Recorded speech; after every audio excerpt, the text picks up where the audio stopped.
Welcome to Bala cars. இப்போ நீங்கள் பக்க போகிற கார் பார்த்தீங்கன்னா மாருதிக்குள்ள ஸ்விஃப்ட்டை பற்றி தான் பார்க்க போகிறோம். வாங்க வீடியோக்குள்ள போகலாம். அந்த கார் பார்த்தீங்கன்னா மாருதிக்குள்ள ஸ்விஃப்ட்டு மாடல் பார்த்தீங்கன்னா 2008 மாடல்னு இருக்காங்க. ஓனர் பார்த்தீங்கன்னா 3 ஓனர் வரும். இது ஒரு டீசல் வண்டி தான் அப்படின்னு இருக்காங்க. எஃப்சி பார்த்தீங்கன்னா 2029 வரைக்கும் எஃப்சி இருக்குது. இன்சூரன்ஸும் லைவில் இருக்குது அப்படின்னு இருக்காங்க. கண்டிஷன் நல்ல கண்டிஷனில் வண்டி இருக்குது அப்படின்னு இருக்காங்க. அந்த கார் பார்க்க பார்த்துட்டிங்கன்னா உடுமலைப்பேட்டை அப்படிங்கிற இடத்துல தான் அந்த கார் பார்க்க முடியும். காரோட ப்ரைஸ் என்ன சொன்னாங்கன்னா 2,49,000 ரூபா சொல்கிறாங்க. ரேட்டு குறைக்கணும்னு சொல்லியிருக்காங்க. குறைச்சி பேசி இந்த காரை பைப்பிங்களான்னு சொல்லியிருக்காங்க. கார் பார்க்கணும் இடங்கிற மாதிரியா உடுமலைப்பேட்டை அப்படிங்கிற இடத்துல தான் அந்த காரை பார்க்க முடியும். ஏசி வந்துடும், பவர் ஷேரிங், பவர் விண்டோ வந்துடும்,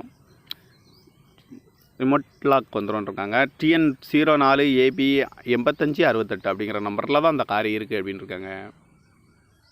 ஓனர் பார்த்தீங்கன்னா 3 ஓனர், 2008 மாடல், எஃப்சி 2029 வரைக்கும் எஃப்சி இருக்குது. இந்த காரோட ப்ரைஸ் என்ன சொல்கிறாங்கன்னா 2,49,000 ரூபா சொல்கிறாங்க. ரேட்டு குறைக்கணும்னு சொல்லியிருக்காங்க. குறைச்சி பேசி இந்த காரை பைப்பிங்கன்னு சொல்லியிருக்காங்க. இந்த மாதிரி கார் வீடியோக்கெல்லாம் பாலா கார் சேனலை சப்ஸ்கிரைப் பண்ணிச்சுக்கோங்க.